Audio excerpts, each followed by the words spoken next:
Hi guys, welcome to the video about coaching for happiness. Now, do any of you cringe hearing about coaching for happiness? I do, because we are bombarded with messages about things that will make us happy. And I think this is about us making ourselves happy. How can we do that? I think it's about developing a solid life philosophy. And this idea in coaching didn't start in the 20th century. So going back to the ancient philosophers, they encouraged citizens to examine their life, to use reason, logic, and the heart to find a solid sense of values. And if we can do that, if we can develop a solid life philosophy, we can bring ourselves to a sense of fulfillment and happiness. Positive psychology stresses three approaches to living. So we've got a pleasurable life, an engaged life, and a meaningful life. So three ideas. So let's start with the first one, pleasure. We all want to have some pleasure in our life, be it a nice concert, food, good conversations, you name it. And imagine that you are eating cake for breakfast every day, or steak if you like meat, or tofu if you're a vegetarian. And what happens is that our nervous system gets used to a certain level of stimulation. So if you imagine having cake for breakfast every single day, you'll get used to it. What we can do in response to that is change the frequency of those positive stimulants. So sometimes you might have cake on Monday, sometimes in a week's time, sometimes in a couple of days, and you will have some sort of sense that pleasure is present in your life, and it's not sort of mind predictable like that. And our nervous system likes that. Our nervous system is wired for unpredictability.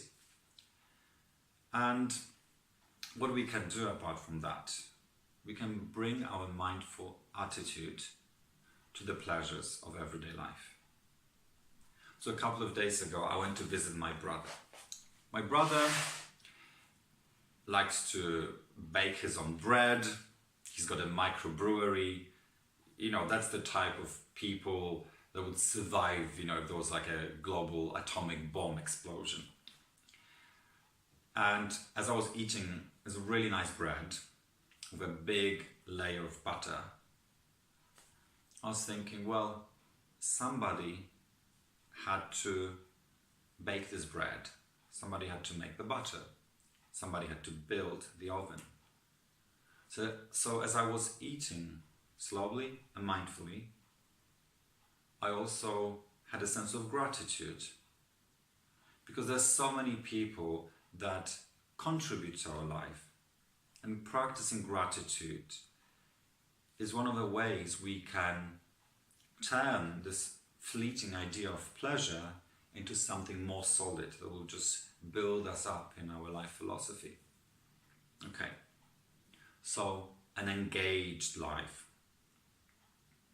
So we want to be into what we're doing. So this is about using our strengths. We're good at some things and not as good at other things. And what we're supposed to do is to use our strengths to choose activities that allow us to express those strengths. Positive psychology talks about 5 signature strengths. And you can take a survey on their website. I'm going to put the link on the video. And when we use our strengths, so such as critical thinking, curiosity, the capacity to be loved, and so on, there's many, many more of them. We enter the state of flow when we use our strengths. So that helps us to be really good at what we're doing at work. Or it helps us to develop fascinating hobbies. And this idea of an engaged life does not mean that you have to find a dream job. Sometimes it's a myth. We can't have a dream job. Not all of us, not in every moment of our life. Sometimes we have commitments or the options are not there. So I encourage you to develop many ways, many activities that will be engaging. That you can just enter those activities, if it's stamp collection, you name it, and you just really connect with the activity. And last but not least, a meaningful life. So all of our activities, all of the things we do and think and say and feel, they need to make sense. They need to bring us towards some sort of focal point in the end. Well, there's good news and bad news here, because you and I hold the ultimate responsibility. So in a way, you decide what's good for you, what's meaningful. And you can use many other types of philosophies out there, or read books, or talk to your friends, to examine the meanings you're making in your life.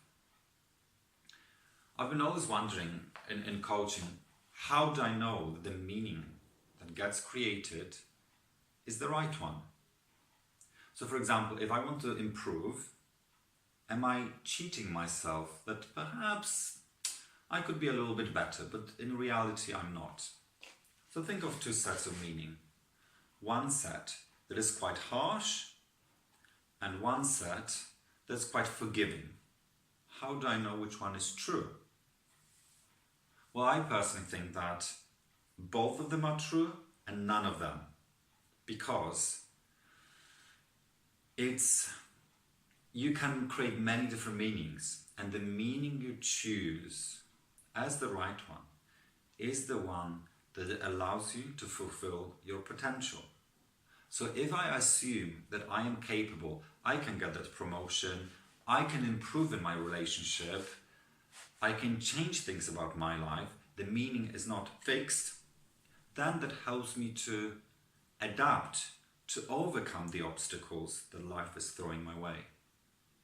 So I think, in a way, the meaning that's appropriate is that one that allows you to fulfill your potential.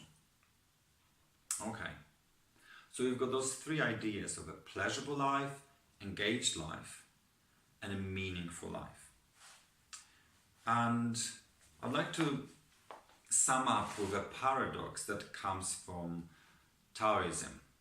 So Taoists usually like to talk, in riddles and in paradoxical ways of thinking. We know there's many avenues to happiness, and at the same time, what the Taoists say is that if you want to squeeze, let go. If you want to experience happiness, immerse yourself in sadness. So in a way, the more we allow the drifting, the ebb and flow of our emotions, the more we can be liberated and the happier we will become. Okay, thank you. I hope it's useful. Take care and good luck with developing a solid life philosophy. Bye.